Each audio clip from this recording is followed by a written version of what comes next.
Well, I think the planning committee, when they met, they had some goals, and one was to say, what is a substrate, or what are we really interested in trying to look at from an enzymatic standpoint, and that was defined today. So the basic point here is we have a very complex situation with interactions going on all the time, and so it's quite amazing to me, in fact, that we've done as well with this complex area as we have. I think the most important thing is to understand or to define the mechanism of action.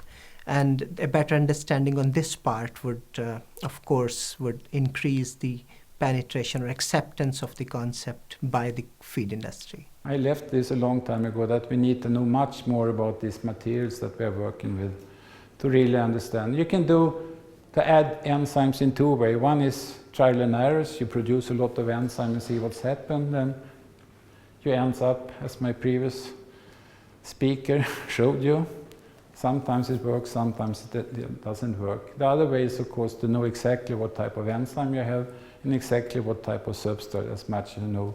Then you can do much more precise, I think, studies for the future. The backbone is made up of xylose sugars linked together with beta-1,4 linkages. Of course, there are also other parts of hemicellulose, so you also could have mannose sugars linked together. But the main component is in fact based on the xylose backbone. Now, this enzyme here is an endo-acting enzyme, so it cuts in the middle of the backbone. But there are also exo-acting enzymes which cut, so at the sides or cleave dimers. This is endoxylenase. It breaks in the middle. You produce a reducing sugar. That's 1 unit. Okay? This is good.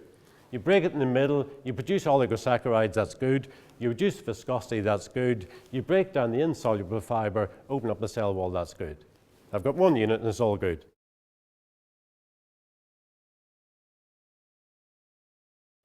But then you add your enzyme is either an exoenzyme. Let's say it's an exoenzyme. You also produce 1 reducing sugar. That's 1 unit. It doesn't affect viscosity. It doesn't produce oligosaccharides. And it doesn't break up the cell wall. That's not good. But it's still 1 unit. Or it could be an arabinosidase activity.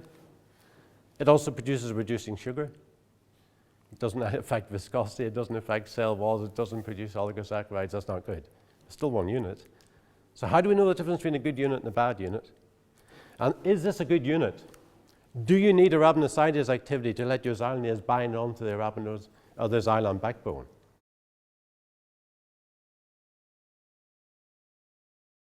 What does it mean by apparent digestibility? What are we trying to accomplish, or how can we interpret this data? We might say, well, we're possibly digesting the fiber to monosaccharide, producing monosaccharides that can be absorbed and utilized. And in fact, that's quite enough. If that's occurring, the effect is quite dependent on the nature of the monosaccharide. And I'm going to show you some old data that I'm sure might even come up in further talks. This is by Schutte in 1990. And he looked at adding different levels or different types of sugars in levels from 2.5 to 15%. When he added glucose, which is in the green bar, you can see that there's no effect on body weight. When he added xylose and arabinose, you see there's a linear decrease in terms of growth rate.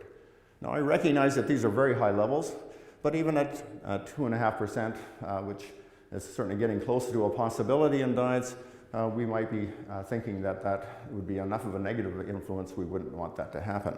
It was really asking the question, does the xylanase or does the NSPase work in your diet to the same degree that it works as it's been purported to from the literature?